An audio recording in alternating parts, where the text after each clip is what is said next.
आजचा व्हिडिओ खूप महत्त्वाचा आहे। हे बघा, जेव्हा आपण शोल्डर जोडून घेतो, ही शोल्डर मी जोडून घेतलेले ब्लाऊजची, हे बघा उलट्या साईडून। तर आपलं शोल्डर काय होतं, आपण शोल्डर जोडले की लगेच बाही जोडायला घेतो। तर लगेच बाही जोडायला घ्यायची नाही, आधी आपला ब्लाऊज चेक करायचा की ह्याचा आता ही शोल्डर जोडून झालेली, तर आपला मुंड्यामध्ये ब्लाऊज सेम आहे का, मुंड्यामध्ये वर खाली आहे का, हे बघूनच बाही जोडायची। यासाठीचा आजचा व्हिडिओ केलेला आहे मी छोटासाच। आणि ही आपली कंबर साईड बरोबर आहे का, एकावर एक येते का हे बघून, म्हणून तुमचे काय होतं फिटिंग चुकती। आणि मेन म्हणजे बाही जोडली की काय होतं, बाहीची शिलाई वर खाली होते, खालीवर। त्यासाठी आपण शोल्डर जोडली की मागचा पुढचा भाग हे असा समान आहे का, असा वर खाली असला की नाही की मग आपला ब्लाऊज पूर्ण ब्लाऊज केलेला अशा चुकीमुळं ब्लाऊज बिघडून जातो।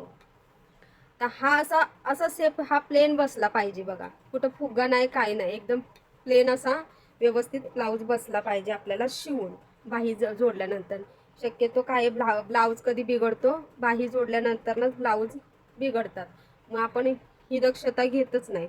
कधी काय होतं, आपलं माप कटिंग करताना वर खाली होऊन जातं, फॉर्म्युल्यावरून आपण कटिंग करतो, तर कधी माप वाढवल्यामुळं हे कमी जास्त होऊन जातं। त्यासाठी आपण शोल्डर जोडली की आधी हे आपल्याला व्यवस्थित आहे का बघून घ्यायचे। असं मुंड्याचा शेप व्यवस्थित करून मगच बाही जोडून घ्यायची।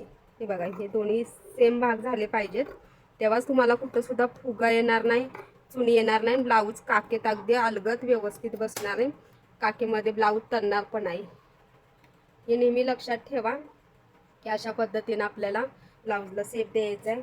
आणि दुसरा म्हणजे बाही जेव्हा आपण जोडतो अस्तरवरती, बाही जोडल्यानंतर सुद्धा आपल्याला ती बाही एका वेग ठेवून, कारण शक्यतो जास्त करून फॉर्म्युल्यावरतीच कटिंग होतो ब्लाऊज, बायका करतात म्हणजे प्रत्येक जणच करतात, पण बाही सुद्धा आपण जोडल्यानंतर ना ती सुद्धा सेम आहे का नाही बघून मगच मुंड्यावरला बाही जोडून घ्यायची।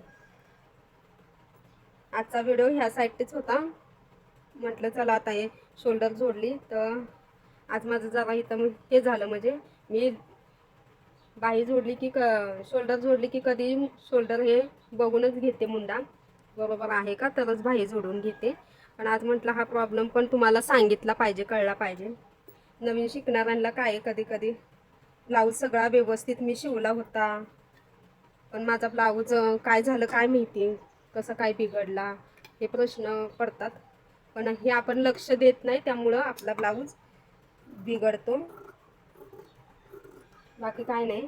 ब्लाऊज सगळा शिवला तरी आपला इथं येऊनच ब्लाऊज बिघडतो मुंड्यामध्ये, त्यामुळं कुठं चुन्या येणे, फुगे येणे, काकेमध्ये तणणे। आता बघा ब्लाऊज कसा दिसतो, हे बघा, त्यासाठी मी मुंडा दोन्ही साईडचा सेमच घेते। हे बघा आता कसं व्यवस्थित ब्लाऊज दिसतोय, हा गळ्याला पण आकार कसा छान आलेला आहे। तर कधी ब्लाऊज शिवताना इथं लक्ष देऊनच ब्लाऊज शिवा। व्हिडिओ कसा वाटला नक्की सांगा, आणि माझ्या व्हिडिओला लाईक करत जावा, चॅनेल सबस्क्राईब करा। असे छोटे मोठे तुम्हाला तुमचे प्रश्न असतील त्याचे मी समस्या सांगत जाईल। आणि व्हिडिओ कसा वाटला कमेंटमध्ये नक्की सांगा, आणि व्हिडिओला लाईक करा। धन्यवाद।